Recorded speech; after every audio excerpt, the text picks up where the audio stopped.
Good evening all. Welcome to Learners Academy. अरे उधर fan of नहीं है क्या, देखना उस वाले क्लास में तो बोलो।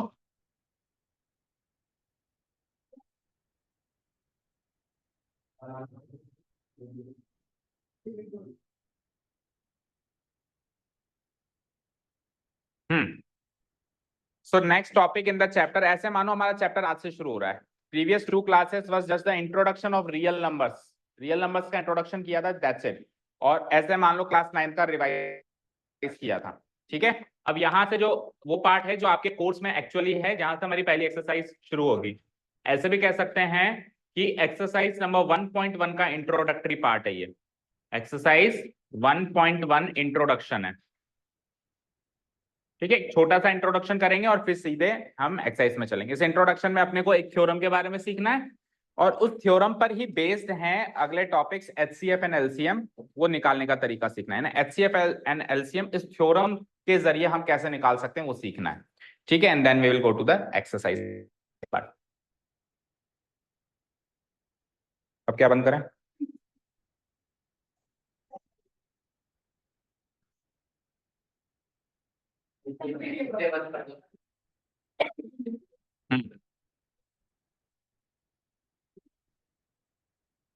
ओके, सही है, वीडियो ऑन कर लो।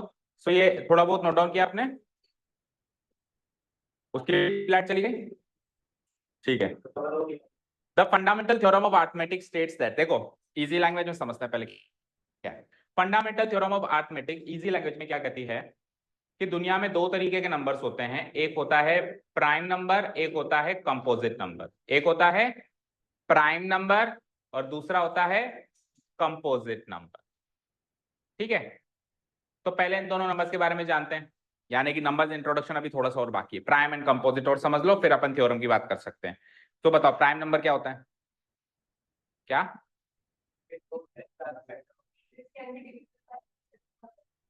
which can only be divisible by itself and one, which has exactly two factors, which has exactly two factors, one is itself and the other is one, जिसके exactly दो ही factors हो, एक तो वो खुद हो और एक वन हो। वन तो सबका फैक्टर होता है, इन वन से कोई भी डिवाइड किया जा सकता है। तो ऐसे नंबर को हम क्या कहते हैं? प्राइम। कंपोजिट नंबर क्या होता है? जिसके दो से ज्यादा फैक्टर, जिसके दो फैक्टर्स हो वो प्राइम है और जिसके दो से ज्यादा फैक्टर्स हो वो है कंपोजिट, ठीक है। फॉर एग्जांपल जैसे मैंने एक नंबर लिखा 3, अब 3 के फैक्टर्स करेंगे तो एक तो 3 खुद निकलेगा और एक 1 निकलेगा, तो इसके दो ही फैक्टर्स है ना, एग्जैक्टली 3 एंड 1, तो ये प्राइम है। जैसे मैंने कहा 4, तो 4 के फैक्टर्स करेंगे तो एक तो निकलेगा 1, ठीक है। एक दूसरा फैक्टर बताओ 4 का 2 और अगला फैक्टर बताओ 4 खुद। तो देखो 3 फैक्टर्स हो गए ना, तो दो से ज्यादा फैक्टर्स होते ही वो नंबर क्या माना जाता है? कंपोजिट माना जाता है, ठीक है। समझ गए? अब जैसे कुछ और एग्जांपल ले लो, जैसे सपोज करो मैंने कहा 12, तो 12 के कौन कौन से फैक्टर्स हैं? 12 किस किस से डिवाइड हो सकता है? 1 से हो सकता है, 2 से हो सकता है, 3 से हो सकता है, 4 से हो सकता है, 6 से हो सकता है और 12 से भी हो सकता है। तो इसके तो बहुत ज्यादा पूरी बारात है इसके लिए, तो ये ऑब्वियसली कंपोजिट है, ठीक है। अब मेरा सवाल ये है कि 1 जो है 1 वो प्राइम की कैटेगरी में जाएगा या कंपोजिट की कैटेगरी में जाएगा? किसमें नहीं जाएगा? दोनों में नहीं जाएगा। तो फिर उसका रीजन दो, क्यों? क्यों? हम्म, क्योंकि वन के अगर हम फैक्टर्स ढूंढने बैठे हैं तो वन का एक ही फैक्टर है, वो है 1, तो उसके नंबर ऑफ फैक्टर्स कितने हैं? जबकि प्राइम नंबर की डेफिनेशन क्या है कि यहाँ पे नंबर ऑफ फैक्टर्स कितने होने चाहिए? 2, और यहाँ पे मोर देन 2, वहां पे एग्जैक्टली 2, यहाँ पे मोर देन 2, वहां पे एग्जैक्टली 2, यहाँ पे मोर देन 2, लेकिन इसका तो एक ही फैक्टर है। तो अगर वन की बात करें तो वन के दो फैक्टर्स हैं क्या? तो वो प्राइम नहीं है। वन के दो से ज्यादा फैक्टर्स हैं क्या? तो वो कंपोजिट भी नहीं है। सो वन एक अकेला ऐसा नंबर है नेचुरल नंबर्स में से जो which is neither prime nor composite, ठीक है। क्लियर है यहां तक सारी बातें? ठीक है। और प्राइम नंबर, सबसे छोटा प्राइम नंबर कौन सा होता है? 2, सबसे छोटा प्राइम नंबर 2 होता है। Very good.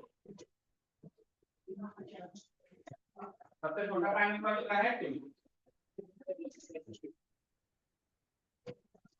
ठीक है, और 2 ही अकेला ऐसा प्राइम नंबर होता है जो इवन है, बाकी सारे प्राइम नंबर्स ऑड होते हैं।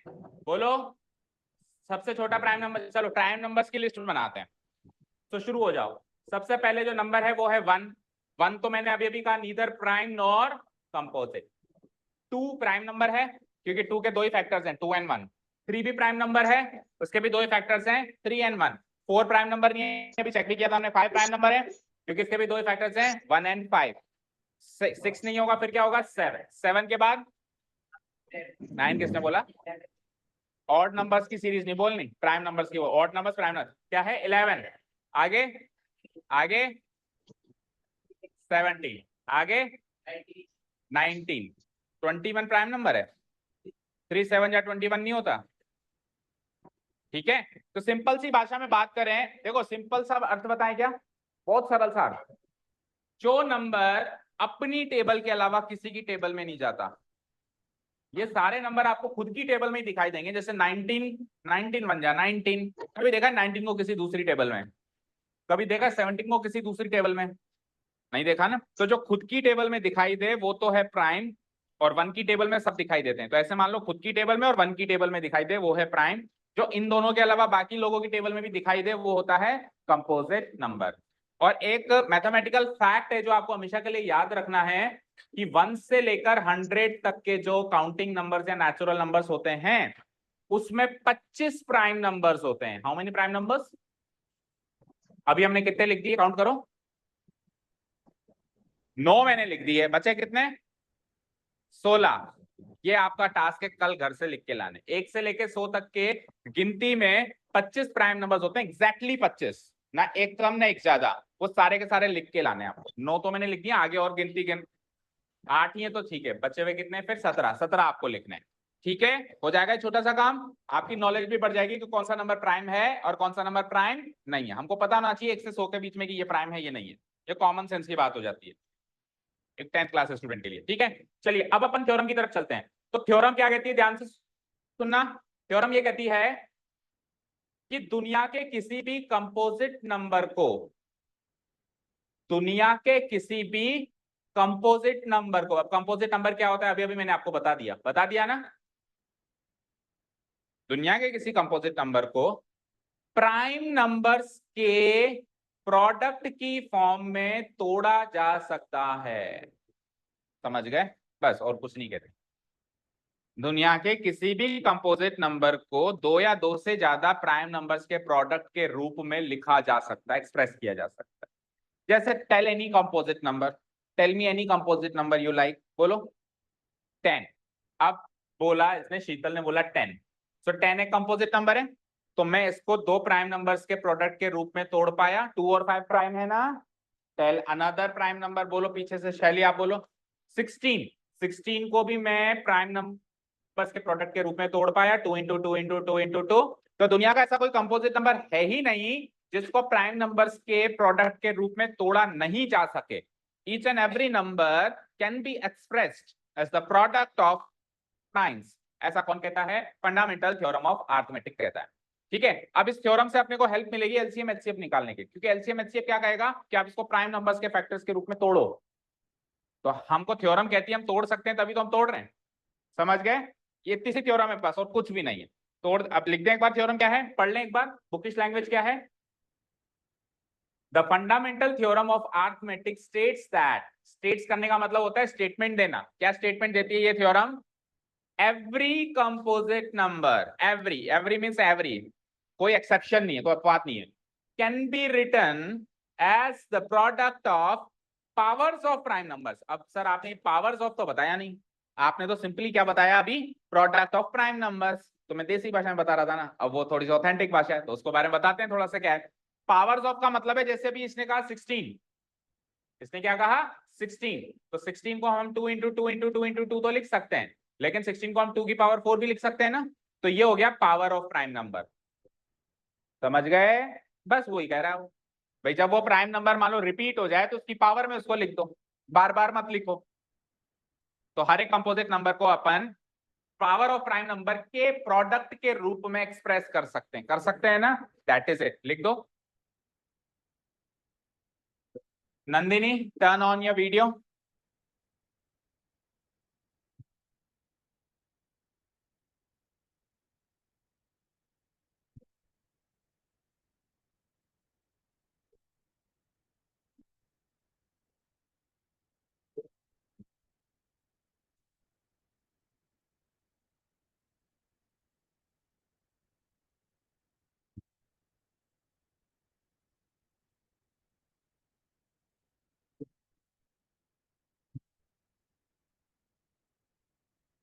स्क्रॉल डाउन करूं?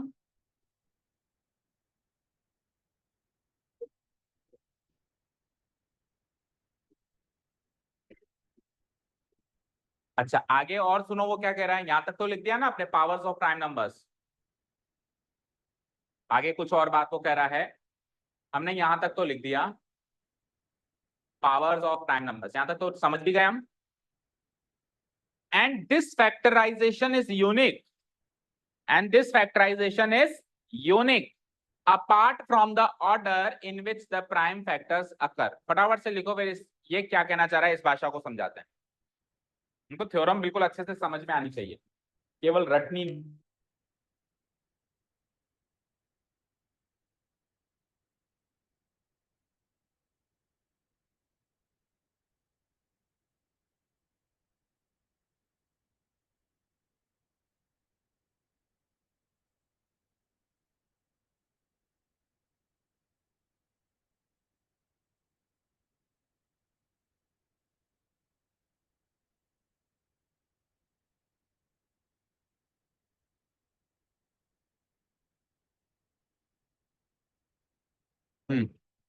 यहां तक लिख लिया।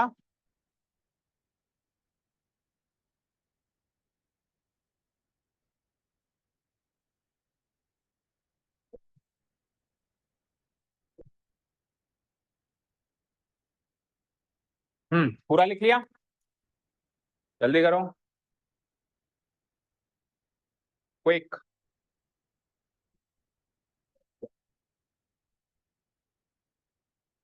Anyone absent today? Pankhuri and Aditi and Nandini, उन तीनों का तो मैच है ना, इसलिए। हाँ, और बस। आप कल क्यों नहीं आए थे? आए थे परसों।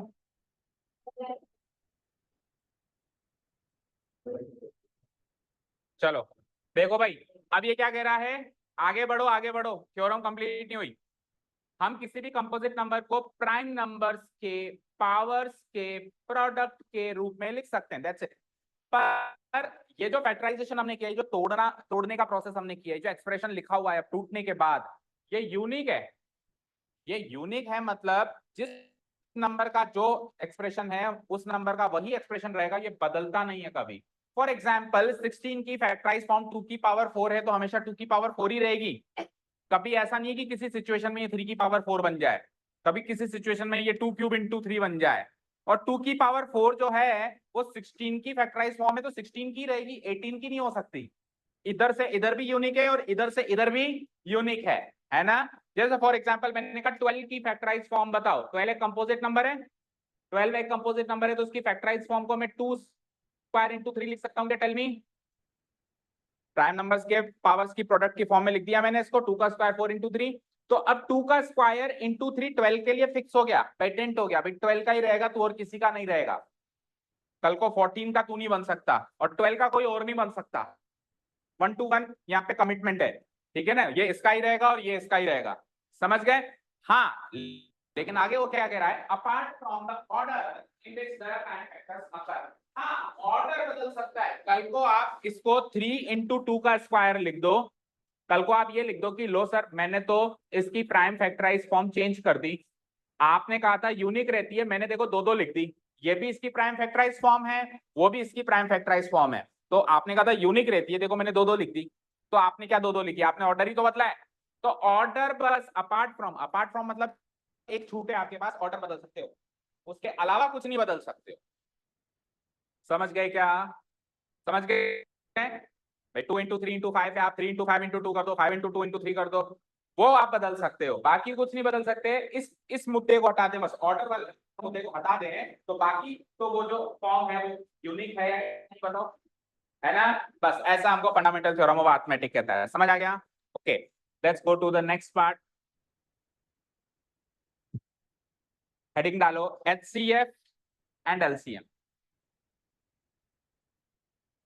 फर्स्ट एक्सरसाइज का मेन इंट्रोडक्शन है HCF एंड LCM। हमको HCF एंड LCM ही निकालना है पूरी एक्सरसाइज में। फर्स्ट एक्सरसाइज की बात करें तो पूरी एक्सरसाइज किस पर बेस्ड है? How to find HCF and LCM।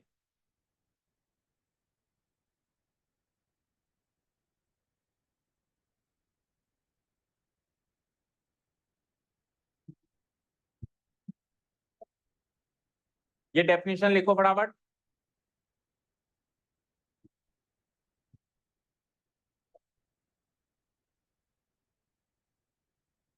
Full form भी लिखो और डेफिनेशन भी लिखो।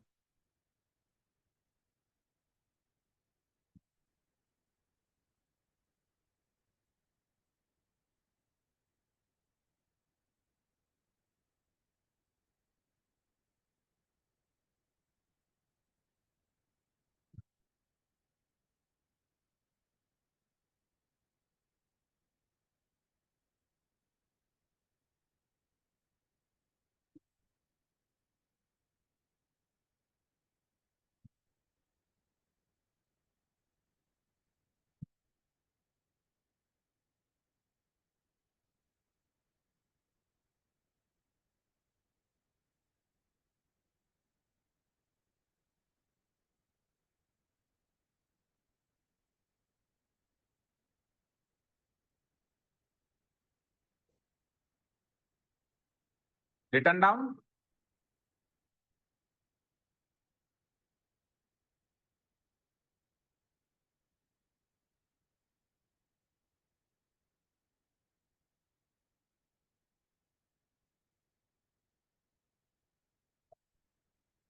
इन तीन के अलावा भी कोई एब्सेंट है? संयम भी एब्सेंट है ना? बस ना। सर में तो आया।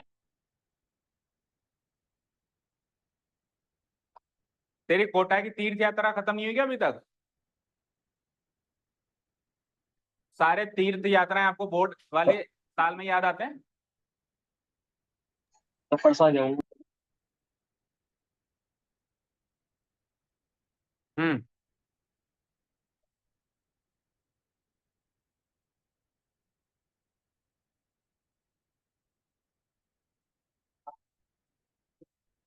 चलें, बड़े ध्यान से समझेंगे हम। ये सब जानते हैं कि HCF का फुल फॉर्म क्या होता है? Highest common factor. And LCM का फुल फॉर्म क्या होता है? Least common multiple. लेकिन मीनिंग आज भी कईयों को शायद नहीं पता।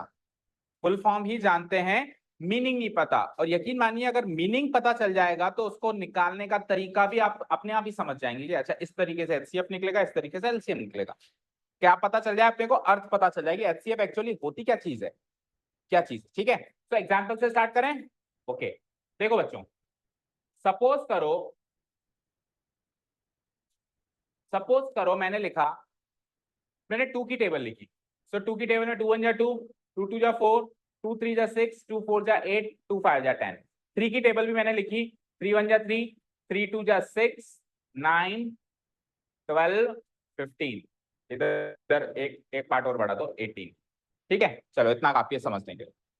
तो मुझे एक चीज बताओ, 2 की टेबल में ये जो लोग आ रहे हैं 2 4 6 8 10 12, ये 2 के क्या हैं? गलत, मल्टीपल्स। क्या है ये? 2 के मल्टीपल्स। 2 इनका फैक्टर है, 2 इन सबका फैक्टर है, ये सब 2 के मल्टीपल हैं। अगर ये भाई साहब इसके मल्टीपल है तो ये भाई साहब इसके फैक्टर होंगे, ऐसे समझ लो।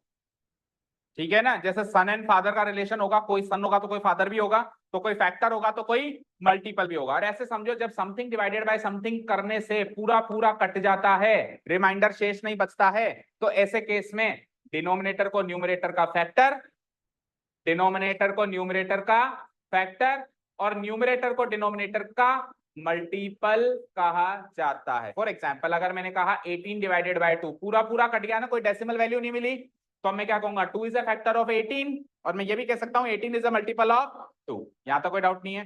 तो ये 2 की टेबल में जो भी लोग आ रहे हैं ये 2 के क्या है, ये 3 की टेबल में जो भी लोग आ रहे हैं ये सब क्या है।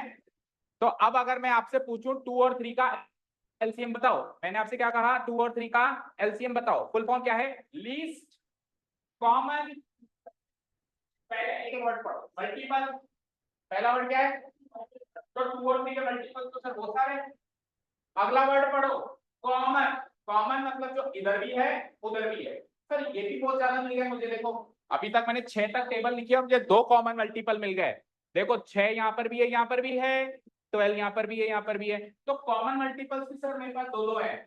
आगे पढ़ो लीस्ट, इनमें सबसे छोटा कौन है।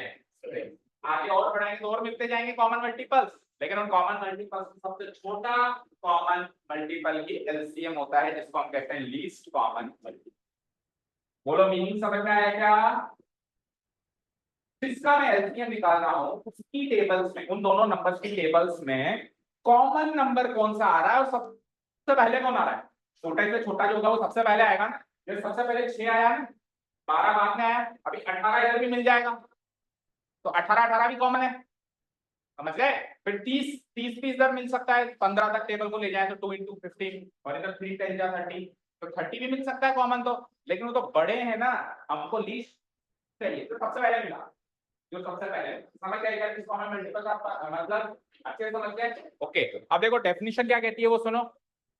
द स्मॉलेस्ट नंबर, डेफिनेशन सुनो, वो छोटे से छोटा number which can be divided by all the given numbers completely। वो छोटे से छोटा नंबर, जैसे अभी हमने एलसीएम ऑफ 2 and 3 क्या निकाला, आंसर क्या निकाला 6, तो 6 सबसे छोटा नंबर है जो 2 और 3 दोनों को पूरा पूरा डिवाइड कर सकता है। हालांकि और नंबर्स भी हैं जो 2 और 3 दोनों को पूरा पूरा डिवाइड कर सकते हैं, लेकिन 6 उनमें सबसे छोटा है। बोलो 12 भी 2 और 3 को पूरा पूरा डिवाइड कर सकता है, 18 भी 2 और 3 को पूरा पूरा डिवाइड कर सकता है, 30 भी 2 और 3 को पूरा पूरा डिवाइड कर सकता है। लेकिन ये तो सर ऐसे तो बारात है आगे, उनमें सबसे छोटा पहला कौन मिला, जो फर्स्ट होगा जो सबसे छोटा होगा वही इनका एलसीएम माना जाएगा। तो डेफिनेशन जस्टिफाई हो रही है क्या, जो डेफिनेशन हमने लिखी बताओ क्या डेफिनेशन लिखी, the smallest number which can be divided by all the given numbers. जैसे मैंने 2 और 3 का एलसीएम पूछा है तो आप 2 और 3 से डिवाइड करके देखोगे, मैंने 2 3 7 का पूछा है तो आप 2 3 7 तीनों से डिवाइड करके देखोगे, उनका कॉमन मल्टीपल ढूंढोगे।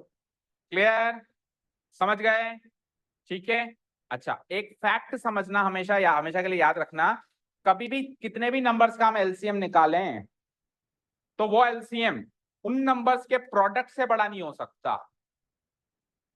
वो एलसीएम गिवन नंबर्स के प्रोडक्ट से बड़ा नहीं हो सकता। जैसे अभी 2 और 3 का एलसीएम क्या निकला 6, और 2 और 3 का प्रोडक्ट क्या होता है, तो एलसीएम उसके बराबर हो सकता है, उससे बड़ा नहीं हो सकता। उससे बराबर हुआ 6 बराबर 6 हो गया, छोटा होगा या बराबर होगा लेकिन बड़ा नहीं हो सकता। ऐसे नहीं होगा कभी भी कि 2 और 3 का एलसीएम 10 आ रहा है, 2 3 जा 6 होता है, 6 से बड़ा एलसीएम कैसे आ गया। प्रोडक्ट से बड़ा कभी एलसीएम नहीं होता, मैक्सिमम प्रोडक्ट के बराबर हो सकता है पर उस लाइन को क्रॉस नहीं कर सकता। ओके सो एलसीएम सबको क्लियर है अच्छे से। एलसीएम क्या क्या हो सकता है, गिवन नंबर्स के प्रोडक्ट से छोटा या बराबर, लेकिन उनसे बड़ा नहीं हो सकता। अब एचसीएफ में यही सारी गिनती उल्टी चलेगी इसलिए समझा रहा हूं। एचसीएफ क्या होता है, हमेशा बड़ा होता है या बराबर होता है पर छोटा नहीं हो सकता। अब इसमें उल्टी चीज है, ठीक है ना। चलो एचसीएफ के बारे में समझे। अब एचसीएफ की डेफिनेशन देखो, वो बड़े से बड़ा नंबर, वो बड़े से बड़ा नंबर, द हाईएस्ट नंबर, या लार्जेस्ट लिखो तो ज्यादा बढ़िया, इसको काट के लार्जेस्ट लिखो, हाईएस्ट वर्ड यहाँ पे थोड़ा सा अनजस्टिफाइड सा है। लार्जेस्ट नंबर, बड़े से बड़ा नंबर, हाईएस्ट मतलब होता है ऊंचा नंबर, अब नंबर ऊंचा नहीं होता, नंबर बड़ा होता है ना। द लार्जेस्ट नंबर लिखो, उसके लिए करेक्ट एडजेक्टिव का इस्तेमाल करेंगे हम, द लार्जेस्ट नंबर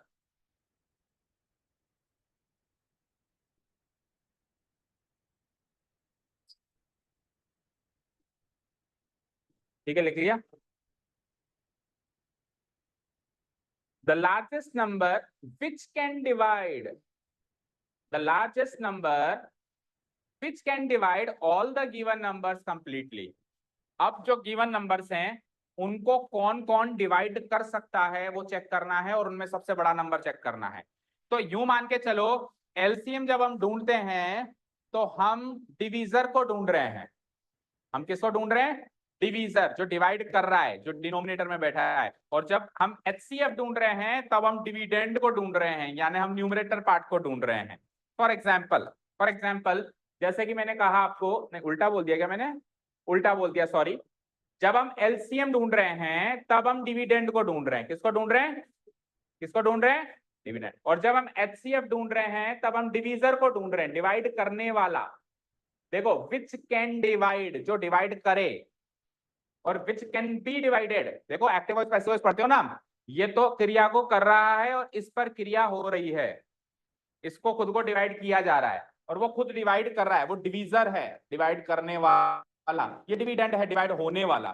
तो जब मैं एलसीएम ढूंढ रहा हूं तो डिविडेंड को ढूंढ रहा हूं, जब मैं एचसीएफ ढूंढ रहा हूं तो मैं डिवीजर को ढूंढ रहा हूं। डिवीजर, एक मिनट, डिवीजर, DIVISOR। जैसे अभी मैंने 2 और 3 का एलसीएम ढूंढा था आपसे, मैंने क्या कहा था? 2 और 3 का एलसीएम बताओ, कहा था, बोलो। तो 2 और 3 का एलसीएम क्या आया था? 6। तो आप 2 के साथ 6 का क्या रिलेशन लगाओगे? यही तो लगाओगे, 6/2। और 3 के साथ भी क्या लगाओगे? 6/3। भाई 6 जो है 3 से भी पूरा डिवाइड होता है 6। तो ये दोनों डिविडेंड है या डिवीजर है? क्या है? डिविडेंड। तो एलसीएम डिविडेंड होता है। एलसीएम गिवन नंबर्स से डिवाइड होता है, एचसीएफ गिवन नंबर्स को डिवाइड करता है। समझ गए? एलसीएम जो हम निकालते हैं वो गिवन, जो क्वेश्चन में गिवन नंबर्स हैं उससे डिवाइड होता है, डिविडेंड है वो। और जो हम एचसीएफ निकालते हैं वो नीचे आएगा, वो नीचे आएगा और वो गिवन नंबर्स को डिवाइड करेगा। कैसे करेगा? आप देखो, एग्जांपल लेते हैं। फॉर एग्जांपल मैंने आपसे कहा 12 एंड 20 का एचसीएफ बताओ। 12 एंड 20 का एचसीएफ बताओ, देखना ध्यान से। तो अब एचसीएफ अगर मैं आपसे पूछ रहा हूं तो मैं क्या पूछ रहा हूं आपसे? मैं फुल फॉर्म नहीं, मैं तो कोई बता दे, मीनिंग बताओ। जब मैं आपसे एचसीएफ पूछ रहा हूं तो अभी अभी मैंने क्या कहा था? एलसीएम बोले तो डिविडेंड, एलसीएम बोले तो डिविडेंड, और एचसीएफ बोले तो डिवीजर। तो एचसीएफ का मतलब 12 एंड 20। मुझे ये बताओ 12 को कौन कौन डिवाइड कर सकता है? 12 को कौन कौन डिवाइड कर सकता है? 12 को कर सकता है 2, 3, 2, 3, 4 भी कर सकता है, 6 भी कर सकता है, 12 भी कर सकता है। ठीक है? और 20 को कौन कौन कर सकता है बताओ? 2, 4, 5, 10। तो 20 खुद भी। ठीक है, तो जो इसको डिवाइड कर सकते हैं, जैसे 2, 3, 4, 6, ये इसके फैक्टर्स हैं, ये इसके फैक्टर्स है ना, जो उसको के फैक्टर्स हैं। अब मैंने क्या कहा? Highest common factor. तो फैक्टर तो निकालिए सर, मैंने इधर अलग निकाले उधर अलग। अब फैक्टर के आगे वाला बढ़ गया कॉमन फैक्टर। इनमें से कॉमन क्या है? जो इसको भी डिवाइड करता हो उसको भी डिवाइड करता हो। कौन कौन है इसमें कॉमन? एक ही है बस। तो इस बार तो एक, 2 और 4, यस 2 मिल गए सर। 2 ऐसा फैक्टर है जो इसको भी डिवाइड करता है, इसको डिवाइड, और 4 ऐसा फैक्टर है जो इसको भी डिवाइड करता है। लेकिन उसका आगे बढ़ के लगा हुआ है हाईएस्ट, तो इनमें से बड़ा कौन सा है? 2 और 4 में से 4, और इसका answer 4 is HCF of 12 and 20। समझ गए? आप फुल फॉर्म पे जाओ ना यार सीधे, हाईएस्ट कॉमन फैक्टर, यानी पहले तो फैक्टर करना है, फैक्टर करने के बाद कॉमन फैक्टर ढूंढना है। और उन कॉमन फैक्टर जो आपने ढूंढ लिए, मान लो कॉमन फैक्टर एक ही निकला तो वही आंसर है, और मान लो एक से ज्यादा निकले तो उसका हाईएस्ट देखना है, बड़े से बड़ा नंबर देखना है। क्लियर है? उधर छोटे से छोटा मल्टीपल देखना है, इधर बड़े से बड़ा फैक्टर देखना, highest factor lowest multiple, least multiple. समझ आ गया अभी अच्छे से? ठीक है, अब मुझे बताओ जैसे 4 इनका एचसीएफ बना, 4 इनका एचसीएफ बना, तो आप क्या लिखोगे? ऐसे लिखोगे 12 डिवाइडेड बाय 4 सर पूरा कटता है, और इधर 20 डिवाइडेड बाय 4 पूरा कटता है। तो जो इनका एचसीएफ है वो डिवीजर है कि नहीं है? जो इनका एलसीएम था पिछले केस में 6 एलसीएम था, वो क्या बना था? डिवीजर। और अब जो एचसीएफ बना है वो क्या बना है? डिवीजर। यानी एचसीएफ निकालने का मतलब डिवीजर की खोज है, और एलसीएम निकालने का मतलब डिविडेंड की खोज है। क्लियर है? हाँ बोलो, कोई doubt?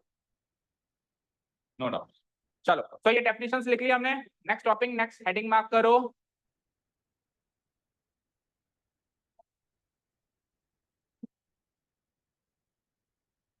How to find the HCF and LCM using prime factorisation.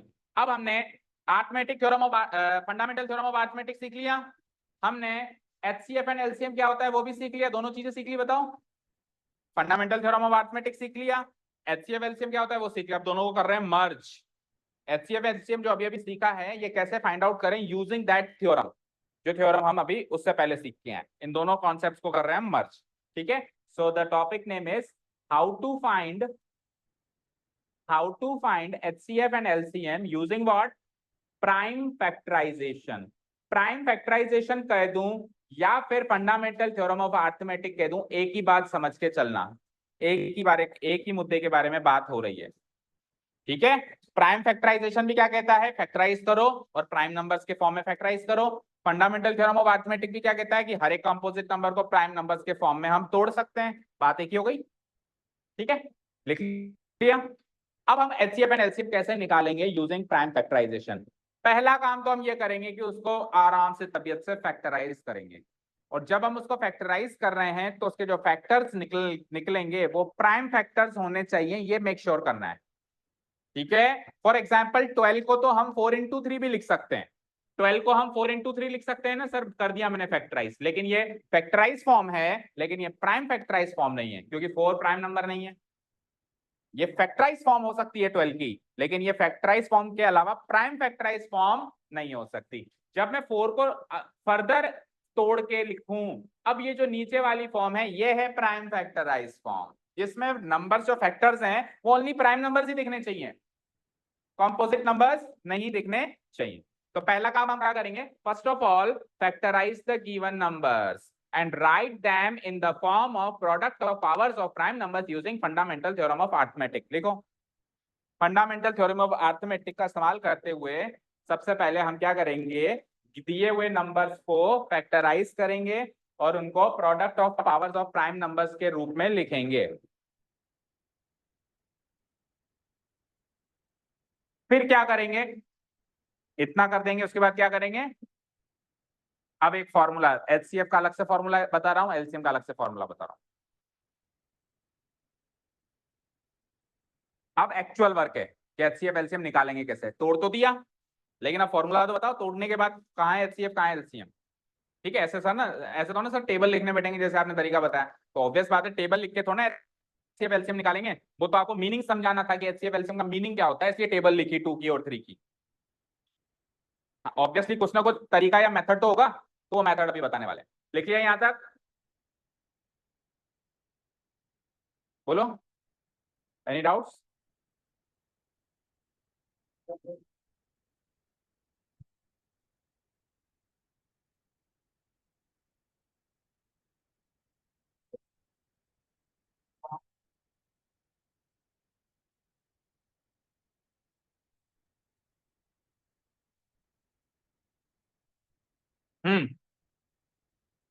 लिख लिया, देखिए अब सुनिए, जो मेथड कह लो या फॉर्मूला कह दो, अभी तक ध्यान दो। जो फॉर्मूला मैं बताने वाला हूं HCF LCM निकालने वाला, वो फॉर्मूला कहीं ना कहीं उनके फुल फॉर्म का उल्टा है। उनके फुल फॉर्म में, जैसे HCF की फुल फॉर्म में हाईएस्ट वर्ड आता है, तो उसके फॉर्मूले में स्मॉलेस्ट वर्ड कहीं ना कहीं आएगा, मैं बताने वाला हूं। और LCM की फुल फॉर्म में लीस्ट वर्ड आता है, तो उसके फॉर्मूले में कहीं ना कहीं लार्जेस्ट वर्ड आने वाला है। तो फॉर्मूला बता दूं, फाइनल फॉर्मूला है और ये फॉर्मूला हमेशा काम करेगा। इस फॉर्मूला से आप कभी भी LCM HCF निकाल सकते हो, बस पहले तोड़ना पड़ेगा, प्राइम फैक्टराइज फॉर्म बनानी पड़ेगी। फॉर्मूला इस, पढ़ो पहले, ध्यान से पढ़ो लिखने से पहले। HCF का फॉर्मूला क्या देखा आपने, HCF equal to product of smallest power of common prime factors. ऐसे पढ़ो कि याद भी हो जाए, ऐसे पढ़ो कि याद भी हो जाए। और इसमें क्या है, product of largest power of all prime factors. देखो दो बातें, बहुत सरल सा है, ज्यादा दिक्कत वाली बात नहीं है। मैं कह रहा हूं उधर पहले ध्यान दो, कनिका, याद हो गया आपको, याद हो गया। जब तक याद नहीं होगा कोई एक वर्ड भी नहीं लिखेगा, ठीक है। सबसे पहले तो प्रोडक्ट तो करना ही है साहब, करना ही है। उधर केवल कॉमन लेना है, इधर सारे लेने हैं। प्राइम फैक्टर्स जो आपने तोड़े हैं उधर तो केवल कॉमन लेने हैं, और इधर क्या करना है, सारे। सर पर उधर भी तो कॉमन लिखा हुआ है, तो कॉमन तो मल्टीपल है वो। अब एक तरीका है हमारे पास, ये मेथड है इसको निकालने, तो जरूरी थोड़ा है कि किसी कॉन्सेप्ट का जो फुल फॉर्म है उसी से उसका मेथड रेडी हो। ये मेथड है वो फुल फॉर्म है। तो वहां पे देखो कॉमन क्या क्या फैक्टर आ रहा है ना, कॉमन क्या क्या फैक्टर आ रहा है, तो वहां तो कॉमन फैक्टर लेना ही है। लेकिन क्या कॉमन क्या क्या फैक्टर नहीं आ रहा, क्या आ रहा है, मल्टीपल। तो कॉमन मल्टीपल निकालने के लिए और फैक्टर्स लेने पड़ेंगे। ठीक है, बोलो एचसीएफ में क्या करेंगे, कॉमन फैक्टर्स लेंगे। एलसीएम में क्या करेंगे, ऑल फैक्टर्स लेंगे, सारे लेंगे, किसी को नहीं छोड़ेंगे। एचसीएफ में क्या करेंगे, एलसीएम में क्या करेंगे, सारे फैक्टर्स लेंगे। ठीक है, अब फैक्टर्स लेने के बाद सर उनकी पावर्स भी तो आती है ना। तो एचसीएफ में ये सारा है, तो उधर स्मॉलेस्ट पावर लेंगे उल्टा, और एलसीएम में लीस्ट आ रहा है तो उसका उल्टा करो, उधर लार्जेस्ट पावर्स लेंगे, और फाइनली सबका प्रोडक्ट कर देंगे। बोलो तरीका याद हो गया क्या, सभी को याद हो गया। एलसीएम में भी प्रोडक्ट करना है, एचसीएफ में भी प्रोडक्ट करना है। पावर कैसी लेनी है, एचसीएफ में स्मॉलेस्ट, एलसीएम में लार्जेस्ट। किसका प्रोडक्ट करना है, उधर करना है केवल कॉमन फैक्टर्स का, इधर करना है सारे फैक्टर्स का। तो बोलो फॉर्मूला याद हुआ, एचसीएफ का formula, product of smallest power of common factors only common factors. LCM का फॉर्मूला याद हुआ, प्रोडक्ट ऑफ LCM का largest powers of all the factors या all the prime factors, तो होंगे वो prime factors ही होंगे। तो मेथड याद हो गया, फॉर्मूला याद हो गया, कुछ भी कह लो। अब लिखो,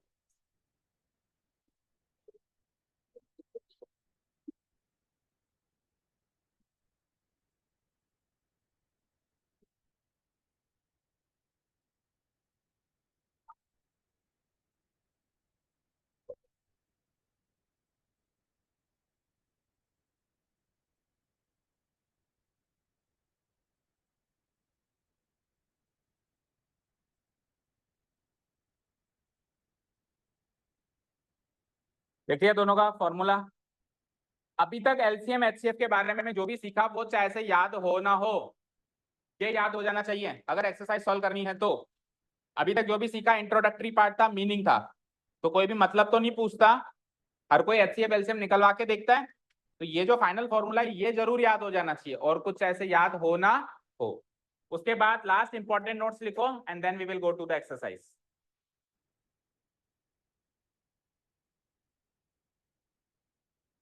और इंपॉर्टेंट नोट्स वही है जो अभी अभी मैंने आपको बातों बातों में बताया कि एचसीएफ क्या हो सकता है, एलसीएम क्या हो सकता है। तो एलसीएम कभी भी गिवन नंबर से हमेशा बड़ा होता है या बराबर होता है, छोटा नहीं होता।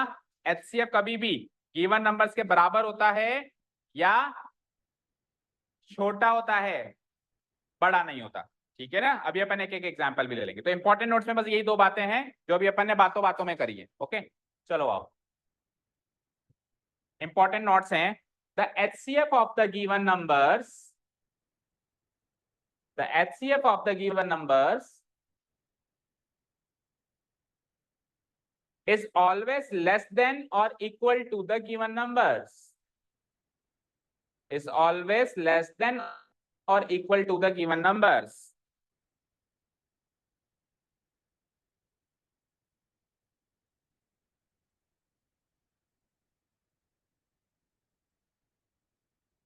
ठीक है, शॉर्ट में चाहो तो ऐसे लिख सकते हो, अगर ये स्टेटमेंट याद नहीं हो रहा है या स्टेटमेंट याद करने में तकलीफ हो रही है तो इस पूरी बात को हम शॉर्ट में मैथमेटिकली कैसे लिख सकते हैं, ऐसे, that is HCF less than और इक्वल टू का साइन जानता है कोई, देखो ऐसे लगाते हैं, लेस देन और इक्वल टू का साइन। लेस देन हो सकता है और या फिर नीचे इक्वल टू हो सकता है, इसको बोलते हैं लेस देन और इक्वल टू। ये जो साइन मैंने बनाया इसको क्या बोलते हैं हम, लेस देन और इक्वल टू। छोटा हो सकता है, इक्वल हो सकता है, बड़ा नहीं हो सकता। देखो दो नंबर्स में मैथमेटिकली तीन ही रिलेशन होते हैं, या तो दोनों बराबर होंगे, या पहला दूसरे से बड़ा होगा, या दूसरा पहले से बड़ा होगा। चौथा तो कोई रिलेशन हो ही नहीं सकता ना, बताओ। सो दो रिलेशन यहाँ पे हो सकते हैं, छोटा है बराबर लेकिन बड़ा नहीं। So HCF is less than और equal to the given numbers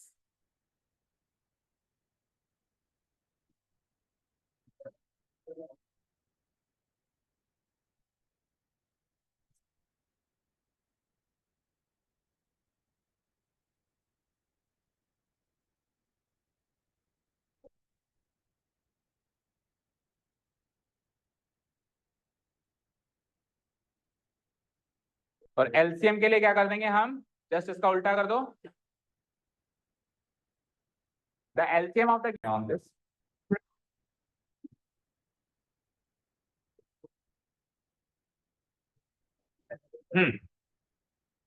तो ये टॉपिक लिख दिया होगा हमने, एग्जांपल स्टार्ट कर दिया है। लेट्स से 12 एंड 20 का मुझे एचसीएफ भी चाहिए और एलसीएम भी चाहिए। तो सबसे पहला काम तो हम फंडामेंटल थ्योरम ऑफ अरिथमेटिक, जहां से आज की क्लास स्टार्ट हुई थी, उसको यूज करते हुए हम इन कंपोजिट नंबर को प्राइम नंबर्स के पावर्स के प्रोडक्ट के रूप में तोड़ देंगे या एक्सप्रेस कर देंगे। कर दिया। 2 स्क्वायर इंटू 3 12 की प्राइम फैक्टराइज फॉर्म है और ये यूनिक है, इसके अलावा दूसरी नहीं हो सकती। और 2 स्क्वायर इंटू 5 20 की प्राइम फैक्टराइज फॉर्म है और ये भी यूनिक है। अब एचसीएफ का फॉर्मूला क्या याद किया था, बोलो गरिमा।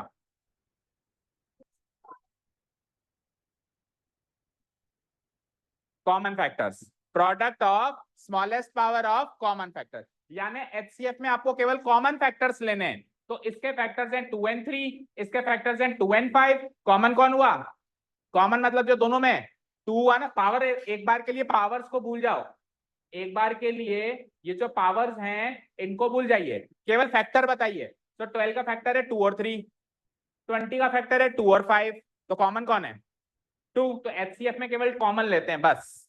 अब एलसीएम का फॉर्मूला बताओ रिया।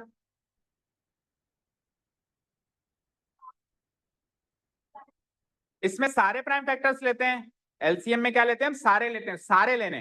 तो बताओ 12 के पास है 2 और 3, 20 के पास है 2 और 5, हमको लेने सारे। तो सारे कैसे लेंगे, पहले 12 से बात करेंगे, बोल तेरे कौन कौन है, तो ये कहेगा 2 और 3 है सर मेरे। तो फिर 20 से पूछेंगे तेरे कौन कौन है, ये कहेगा मेरे 2 और 5 है, तो 2 तो ले लिया ना, तो बस 5 ले लो। तो बताओ मुझे, मैंने नीचे सारे प्राइम फैक्टर्स ले लिए उन दोनों के मिला के, और इधर मैंने केवल कॉमन प्राइम फैक्टर लिया है। समझ आया क्या। अगर इसके पास 2 है, इसके पास 2 है, तो एक ही बार लेना है, सारे फैक्टर्स बस एक एक बार लिखने हैं दोनों के मिलाकर, और उधर केवल कॉमन लिखने हैं। ये समझ आया। एचसीएफ में कॉमन फैक्टर्स, एलसीएम में सारे फैक्टर्स।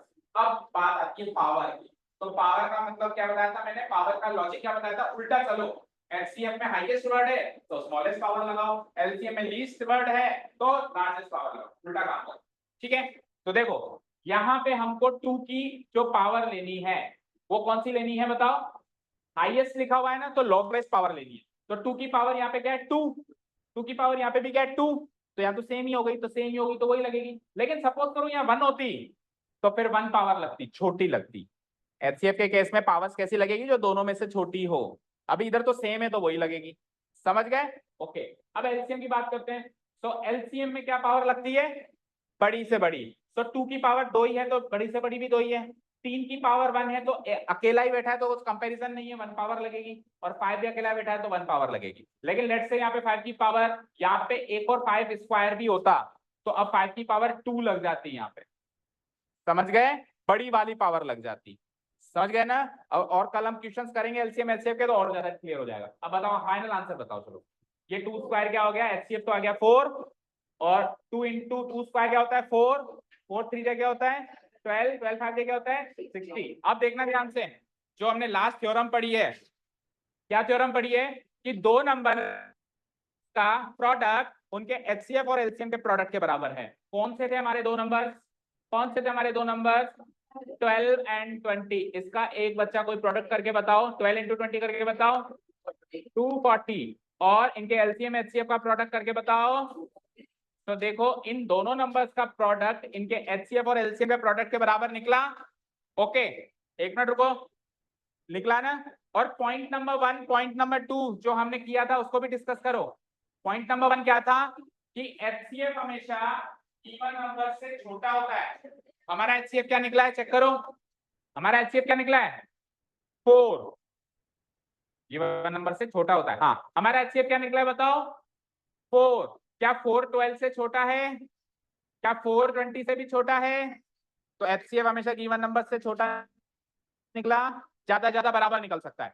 अच्छा, सेकंड नंबर पॉइंट क्या सीखा था रिजल्ट्स में हमने कि एलसीएम हमेशा गिवन नंबर से बड़ा निकलता है, एलसीएम हमेशा गिवन नंबर से बड़ा निकलता है। हमारे केस में एलसीएम क्या निकला 240, नहीं सॉरी एलसीएम ये थोड़ा निकला 60, ये तो प्रोडक्ट था। तो 60 जो था गिवन नंबर 12 से बड़ा है, और 60 जो है दूसरे गिवन नंबर 20 से भी बड़ा है। सारे गिवन नंबर से या तो बड़ा होगा या बराबर होगा। सो सारे ऑब्जर्वेशन जो हमने किए हैं वो इस एग्जांपल से क्लियर हो रहे हैं, इंक्लूडिंग द फाइनल थ्योरम, जो प्रोडक्ट ऑफ टू नंबर्स हैं उनके एचसीएफ और एलसीएम के प्रोडक्ट के बराबर है। और होपफुली ये थर्ड नंबर वाला भी सबको क्लियर हो गया होगा, क्या कि अगर हम को प्राइम नंबर्स का एलसीएम और एचसीएफ करें तो वो काम करना उससे भी ज्यादा आसान है। को प्राइम नंबर्स का एलसीएम उन्हीं का प्रोडक्ट होता है और को प्राइम नंबर्स का एचसीएफ तो फिक्स होता है, और वो क्या फिक्स होता है, 1। ठीक है, कल जाके आज जाके लग जाओ, सबका होमवर्क करके आना है। मैं अच्छा होमवर्क दे दूं फिर मैं, वैसे भी उसे ही करना है। दे दिया? हाँ होमवर्क दे तो दिया मैंने। क्यों? तो फिर जब बस, तो फिर बस की बात नहीं रहती तो चैलेंज क्यों करता है?